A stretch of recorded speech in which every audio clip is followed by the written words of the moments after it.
Hi there, welcome back to James and James Podcast. Sitting with me is James. Oh, I guess that's why we're called James and James Podcast.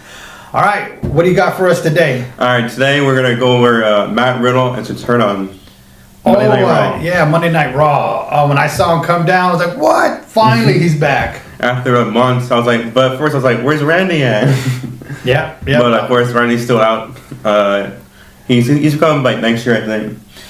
Yeah, I know he's still out, but you know what? I gotta be honest. When Matt Riddle first came out, I was not a fan of his. I really wasn't. But when he tagged on with Randy Orton, I was like, okay, let's see what this guy can do.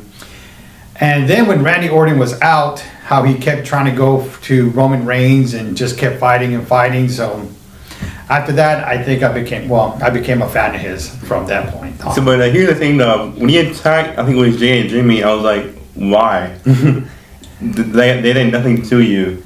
So they're attacking him, but they did nothing. Well, maybe he's part of the bringing down the bloodline. True. But when Matt Riddle will fight with Randy Orton, when they would tag up, who would they fight against from the bloodline? Or it was Roman Reigns, right? I think so. But then how would Matt Riddle get involved in a tag team with them? I can't remember. I can't remember either. Okay, you're supposed to be my memory. All right, what else we got there? All right, so next we have Brock Lesnar and Cody Rhodes tag teaming together. When I saw that, I was like, all right. I'm a fan of Brock Lesnar, you know that. I'm like, tag teaming with Roman Reigns? With Cody Rhodes? But that was kind of odd, though. It was odd, but I have never seen Brock Lesnar team up with anybody. I think that's when he tagged was 04, I think. Wow. And then when he came on and he said, Roman Reigns was like, what the hell? He just walked out in the ring and all this go. But Cody Rhodes was like, yeah, all right, now I got some good back up here. I know. See, but when the match came on, though, they're announcing the opponents. And then when Cody came on, he did this thing, and out of nowhere, Brock Lesnar just attacks him. Yeah, it was just going to start. Yeah, you're right. Roman Reigns was, okay, let's go. I think the bell never rang, right? No. And then I think Roman Reigns was caught off guard because he was like, Solo Sikoa? What is his name? Solo Sikoa. And Paul Heyman were there. And they all just okay. Then Roman Reigns put Solo Sikoa to the side. Okay, hey, let's get out of here. I know. What's going on? And you're right. Brock Lesnar just tore into him. And that could be a positive fight. But at the same time, what if they actually made that work? Cody as a tag team that night only. That would have been awesome. That would have been a good tag team match. And I think Cody Rhodes and Brock Lesnar would have won. And I think how odd of a tag team it was, it would have been like 10 times better. So what was your impression when you first saw Brock Lesnar start attacking Cody Rhodes? I was surprised. Because I didn't really think to attack him. I thought it was actual tag team match going to happen. And I know I just attacked him. Yeah. And I'm like, okay, well, maybe he's going to attack Cody Rhodes and then go straight to Roman Reigns. But no, he just kept attacking Cody Rhodes. Now, why do you think he did that, though? I don't know. Because that can just be another match. Maybe another storyline, feud, whatever. Well, I was thinking maybe he's trying to get Cody Rhodes out of the way so he could go to a title reign against Roman Reigns. Well, I don't think so because they already did it at least more than 6 times already. SummerSlam, Wrestlemania, back to back. Yeah, but I think the SummerSlam, Brock Lesnar wasn't supposed to be in there, right? Wasn't somebody else supposed to go in there? Yeah. Called him. So it was just a one-time deal, but... So I don't really want this to happen anymore with Brock Lesnar Roman. It's just too old already. So is Goldberg when he keeps coming back. I know, those two things.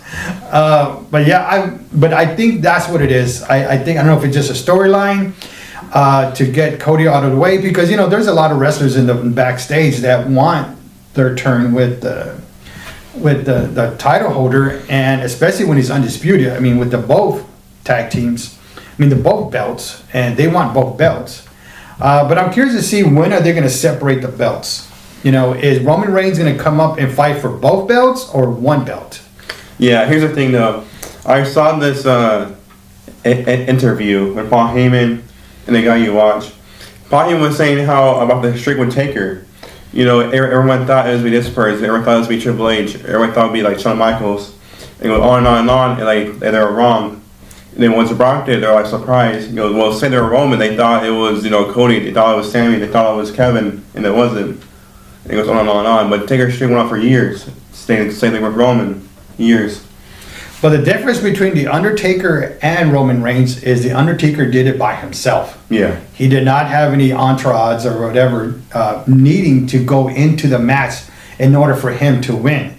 It was always a one-on-one match. But remember, this was 21 WrestleMania moments. Yeah. I mean, matches that he won. Roman Reigns, I don't think he's there yet. So I don't think he can compare that to his 2-year run. I don't think that could become, because Undertaker fought the best. All the legends, whoever they were, he fought them all and won. But of course, Brock Lesnar won because Undertaker got injured. But Roman Reigns, if it wasn't for his help, I mean, come on. I mean, if you think Kevin Owens compared to some like the Kane, there's no way that Kevin Owens is going to win. Like, I'm just saying, like, when Kevin Owens go into one of those matches with the Undertaker, there's no way. Sami Zayn, no, they're not going to win. Yeah. I'm just saying the level of the wrestlers compared to what the Undertaker had to go through is totally different. All right, James, so what do you got next for us? All right, so on SmackDown, we had Triple H come out. He started talking about on WrestleMania, how they made all these sales and everything. But one thing he mentioned is the start of a draft in a few weeks. Yeah, but see, I don't know if you, okay. So Monday, what was it? Triple H came out and talked about how they merged with WWE and the UFC, right? Yeah. So they made that big announcement, right? There was a big announcement. But then Wednesday, AEW comes out with their big announcement, right? Yes. All right. And we'll get to that later, though. But okay, so then they have their announcement. So did WWE have to come back and say, no, we have another announcement to top each other? Draft. I'm like, come on, like what is this? Like a competition on big announcements? So, but yeah. I mean, they are technically rivals. So then we have the draft, and it's supposed to be a shakeup or something. But they say that every year. I think the last draft wasn't that big. Yeah, a bunch of wrestlers stayed on the same brand, and I feel like this year, I hope we start the same thing. But draft is big things for people that are not on the main roster to go onto the main roster. Wrestlers try to get to the main roster, and this is their chance to do it. So, okay, with all the tag teams and the groups, entourage together, who do you think is going to be broken up? Alpha Academy. Alpha Academy. Because one, Chad Gable, I think, should go on a slow career. Because I think he can do it. It would be good for him for his career. Otis, he's been with his Maximum Models, which is very funny. So he'll go with them, and Chad Gable will go on his solo career. I think that would be great. Anybody else? Maybe Street Profits too. Montez won his solo career, which I think he needs. Yeah, I think they both need it, actually. Both Dawkins and Montez. All right. Yeah. I think so too. And I hope we get some people off that are not on their main roster to move up to the main roster. So then, what about big superstars, high-name superstars? Do you see any shakeups with them? I mean, not really. I mean, Drew McIntyre is up there. Same thing with Cody Rhodes. Sheamus with his faction, the Brawley Broods will be kind of a surprise for them to break up. But with Rich Holland and Butch and all them. All right. Well, we'll see what happens. Okay, now we touched on the merging with UFC. Did you have any thoughts about that though? Not too much, but thinking because with this merge, Vince has a higher chance of going into head of creative and taking over again. Yeah. And Vince keeps trying to go into the head of creative, trying to get in charge again. They kind of backing him off, but this time he might actually go into head of creative and take over Triple spot. Well, from what I read is that they wanted Vince part of the deal to merge the companies together, because Vince was already, he whatever broke ties with the WWE, sort of. Yeah. But apparently, in order for them to have this deal, he had to be back to the chairman of the board. I mean, but this merge deal was a multi-billion-dollar deal. Oh yeah, and I see. The thing is, this has always been a family company by Vince McMahon, by the McMahons, from his father to him, and it seemed like Stephanie McMahon or Shane McMahon. I know there's been some shakeups in there, but we don't know the true story behind all that. I mean, I figured one of them was gonna. Yeah, because Stephanie's not in the picture anymore. I feel like she knew it was going to happen, but she walked out like months ago, right? Yeah, and then Shane McMahon was back. Out of nowhere. So I mean, this goes to where does Shane take place in all this? You know, is Shane going to help Hunter and everything? I don't know. Now, the thing with this also is, like you were talking about Vince McMahon, what's going to happen to him? Is he going to be in the background? You know, is he going to be part of the creative? I think his time, what he did was great. Maybe not on some instances, some superstars were pushed on hold because of his ego, and plus he wanted these other favorites to go. So I think by him coming back, I think that will happen all over again, and I think it's already happening. And with Vince coming back, fans are not liking it. They're just doing on this fire Vince chants everywhere. You don't care because they actually mute the chants. Fans are already getting heated with this Vince back thing. They want him fired already. They want him out of the picture. Yeah, because even though it's been, a year that he's been gone, sort of out of the picture, and Triple H took over, there was already a change, and you could see a lot of stars coming back. From a day after he was in charge, we saw returns. And that was good. Like, okay, different names came on. Like, I see people that I haven't seen before. Like, whoa, who are these guys? You know, and it's all different. And especially with AEW, when they're always shaking up stuff, and to compete to an old Vince, it's not going to happen. Yeah, because like AEW is always bringing up new talents. Well, we see them weekly, and they're trying to bring them up. Yep. Just this past Wednesday, I saw a tag I've never seen before. See, but if Vince does come in head of creative, and I think it's going to be like you're gone, you're gone, you're gone, you're definitely gone. Because when Vince was there, he got rid of a bunch of wrestlers. Now, what do you think about? Well, maybe we shouldn't touch on this. Like, how is his look compared to the was before? That whole hair dye thing, the mustache thing. I understand the hair dye, but it was too dark. But that wasn't the factor. I mean, yeah, it was a little bit. The mustache caught me off guard, but I think the mustache is probably to hide all that lip Botox or whatever he had, because his lip was like that was talking. I get trying to look younger, but man, like eventually you gotta stop. At it was like he was 80, right? Yeah, I mean, I think everybody would have accepted him if on his aging. Yeah. I think it would have been fine because we know who he is and we know he's been around a long time. But to see him now, like, it's hard. It's hard to see him like this. Because in mind, you're trying way too hard. All right, so what else we got? We got an AEW. AEW, because last time we didn't do AEW. We got too caught up on that WrestleMania. Yeah. So with AEW this week, we saw a lot. We started with Brianson with the screwdriver, going to him to hey man on the page's forehead. So why are they making Daniel Brianson a heel? Like, why is? Because of his faction, the Blackpool Combat Club. See, I didn't think Brian was going to go into this whole heel thing, but I guess they're pushing to become more of a heel. So was he part of a faction already, or he joined a faction? He's always been a part of it. But has he always gone to that extreme with the screwdriver? No. I mean, and I saw that. I'm like, I mean, we could see a new side of Brian Anderson. Yeah, I mean, it'll be good to see. I mean, it's different than what we've seen before. But yeah, I mean, that should be good. Another thing that happened on Dynamite was Darby Allin had his match, but after his match, he went to the stage. Somebody came out. I can't forget his name. He's kind of a big muscular guy. But he comes out. He does an F5 move, and that's his finisher. That's Brock Lesnar's finisher. Yeah. But he F5's Darby Allin. I guess he spun himself so far off his head that he did a full 360 on the ground. Like that was a lot of power. I was like, damn. Oh shit! Like, what the heck? This is crazy. So what about MJF? I mean, last time I was loving all the bar mitzvahs and all that other stuff, but what did he do this time? So I guess Rhode Island had this whole MJF Day thing. Because he's probably from Rhode Island, looked like. He is, yeah. So I think it was Staten Island or Rhode Island. I think it was Rhode Island. Yeah, Rhode Island.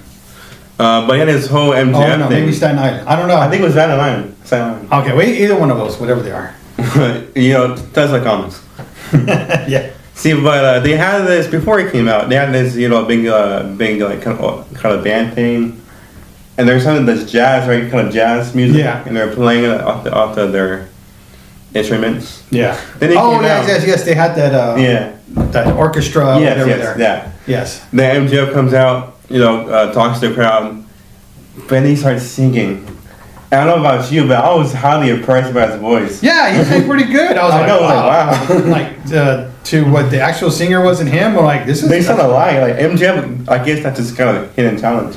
Yeah, he did very good. I was like, man, I was into it. I'm like, wow. And he was singing very nice, and mind blowing. And I think right before that, before he came out, they showed a clip, a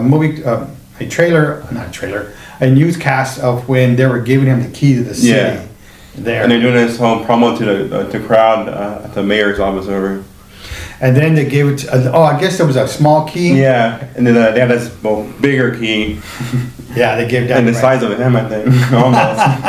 Yeah, it was a big key to the city they gave him, and I guess that to what he said would fit him more better. I mean, that's his singing. Like the first lyric he hit was like mind blowing. Whoa. When he goes into the ring, here's his promo, very funny promo. He starts talking about this, his teacher in like 8th grade. Oh, he said he wasn't a. He wasn't gonna make it. How he kept getting shy because of his ADD. Yeah. Which is what I have actually. Yeah. So I remember. Yeah, he's talking about that.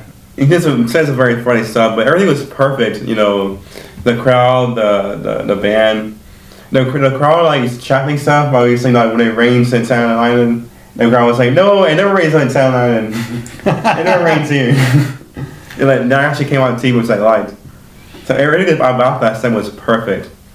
Yeah, I mean, he does come up with some funny stuff.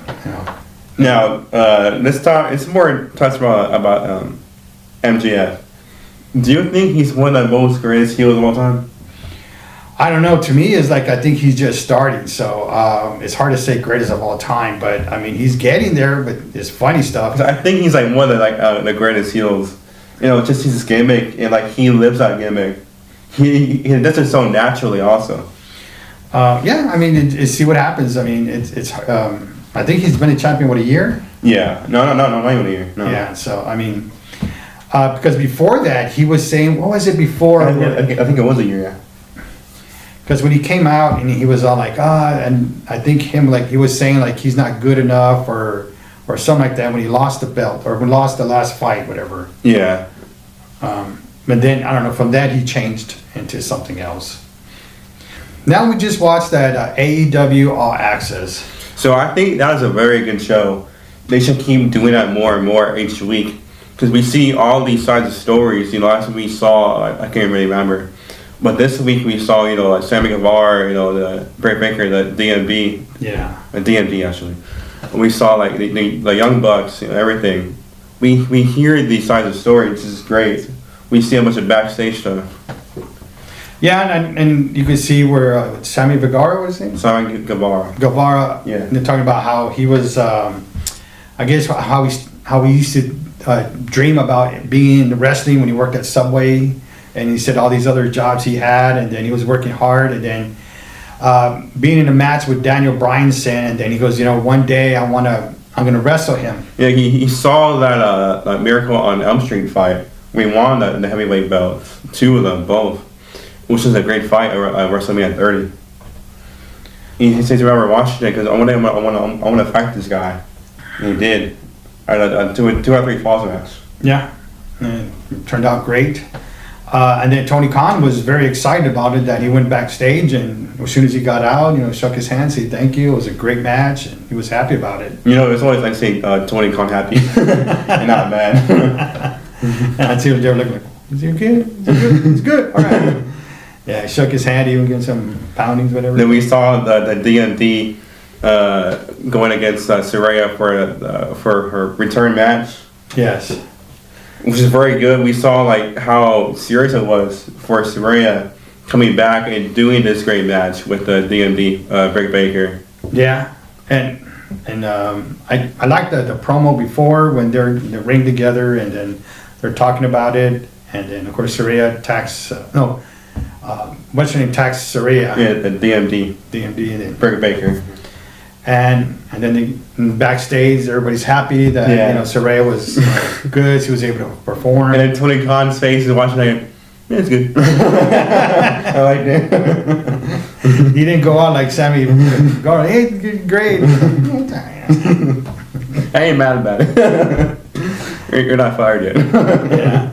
What about that part when was it Sammy Guerrero, whatever it is? Guevara, and his girlfriend, they're in the car driving. Yeah, there's something about the cats in the back seat. You know, they had something about in case they pooped in the back seat. Yeah, the cats pooped in the back seat. And they're like spraying. They straight out like fucking perfume thing. I'm like, what the hell? Cats fucking taking a crap. I guess, but they can't really leave the cats at home. I'm like, they could pull over. There's like a dog. Hey, go do your shit.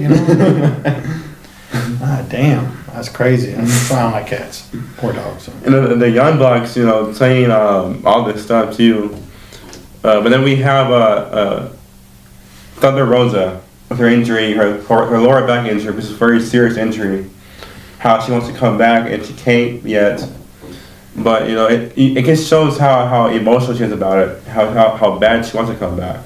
Yeah, and also something about how her, she goes to these hospital visits, and they told her she needs one more shot, cortisone shot, whatever it is, and then she has to wait, and she's upset, like, I want to get back in the ring, but apparently I think her hometown is San Antonio right now. Yeah, currently, yeah. Yeah, well, she's from Mexico, but I guess she resigned in San Antonio. Yeah, and her hospitals and all, her doctor visits and all that, her specialists are all in San Antonio. Yeah. Which is where we're from. Where we live, yeah. So we got to track her down. And bust in her house and take all her video. No, I'm just kidding. She's gone, go. But yeah, it's good to see somebody from our hometown like that. Okay, so what was AEW's big announcement? All right, so they said that they're going to do this show called All In August 27th. August 27th. Sunday. Oh, is that the one they said is going to be at Wembley Stadium? Yeah, stadium. And I think it's a big soccer stadium. But we saw this music video. It was the Foo Fighters performing there. And we saw how big it was. Yes. This is like a WrestleMania stadium where they should do it. See, but I don't think that they should really do that yet. I don't think they're there yet. I don't even think they can sell out the whole stadium. Maybe like half the capacity. They're not like more than half the capacity. So this would probably be because it's on August 27th, but that's the same month as SummerSlam, right? Yeah. SummerSlam is actually the 8th of August too. Okay. Yeah, same month, right? Yeah. Okay. I think this is, if they're selling out stadiums already, okay, so maybe this is just we're going to go, kind of what it's called, all in. We're going all in on the stadium, and we're going to put everything on the line, and let's see what we can do. Yeah, because I'm going to say, at the moment, they're not really, going into big arenas right now. They want to the more smaller, like Freeman, how kind of small it was. But it's a big arena, but kind of smaller. But every week, their audience is growing and growing. Yeah. Even for me now as a fan, where I wasn't before, I'm touching the mic. Where I wasn't before, but now I am. So it's like, yeah. I'm sure they're getting more, I want to say followers, but more fans. Like and subscribe. So I don't know. Yeah, you're right. Maybe they're going too fast. Maybe they're going too early to go all in. Or maybe it's do or die. Let's do it. Let's put everything in there and like how a trial, and see if we can do it and maybe do it more often. Yeah, who knows? Good luck to them, and if they do it, great. I think it'll probably be a success. Yeah, I know you're still worried about it, but I think it'll be a success, and I think they're gonna pull it off. But we'll see what happens though. Yeah, in August, a few months from now. All right, so that means you gotta get your tickets and go support them. Are you London? gonna support them? In London, Yeah, whole other country, across the road. yeah, you just save your allowance and then you can get over there, work some odd jobs. Some on jobs, like go to Subway, Whataburger, like Santa Guevara. Yeah, do that. And maybe you'll be able to get a chance to, just for the Uber ride to the airport, but that's it. Maybe they take a picture in front of the stadium. All right, so what else you got for us? Alright, so on AEW, we've seen them do all this kind of blood stuff, you know. Do you think they should push that more? Because there's not some PG still, there's some TV 14. I think they are pushing it already. I think they are continuing. Now, do I feel like they should go on? Yeah, I think they should continue doing it. I mean, it was big in the 80s. Now, you got to admit, not all the blood is real blood. Not all the thumbtacks are real. Yeah. Because we just saw the referee going 1, 2, 3 on the top on the thumbtacks. I'm like, there was nothing there. You know, they probably got the thumbtack ends only, but not the points. But I mean, they're trying. Of course, you got to keep your fighters safe. Yeah. You know, don't go over the line, you know. See, I think the same thing too, because you know, show us that you're not some, you know, PG show, because they're not, you know, like TV-14. You know, show us that, you know, like show us more, show us that you're not PG. Yeah. And kind of push it more.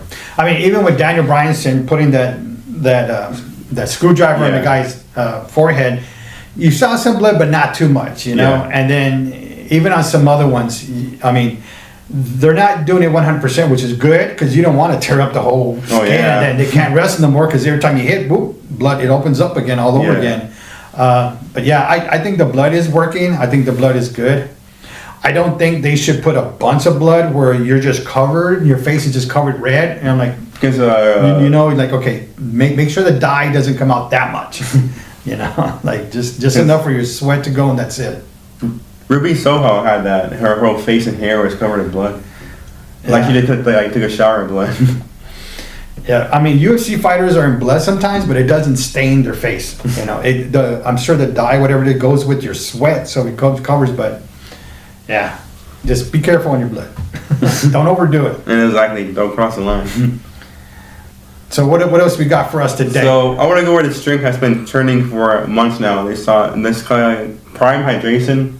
We actually tried some of the flavors. Oh yeah, we did the Prime. See, but this drink has taken off so much. It's so, you know, famous, you know, trending, and it sells out everywhere. In the stores, the website also. Yeah, I know we've gone to several places looking for Prime. I think we found it once. They just recently stocked, but other than that, every time we go, it's sold out, sold out, sold out. When I had a chance to try some of the 3 flavors, I like 5, I think. Yeah. But this drink has gone like across the United States, out of the United States also. They're like Australia, London, I think. So it's really taking off. Okay, what's the flavors we tried? It was orange, lemon lime, and then what? Tropical Punch. Yeah. There you go. Okay. So to me, I think the Tropical Punch has always been my favorite. So that's the one I liked. To me, that's my least favorite. I tried it, at first it was like kind of good, and I was like, eh. All right, well, we got our favorites there. But we just got to find them. Yeah. And we got to try the other ones. All right, well, thank you all for listening. Stay tuned to next time. And remember, don't forget to subscribe. And like, you can now go on Twitter and follow us now. Yes, and then the links will be in the description down below for that. See ya. Peace. Oh.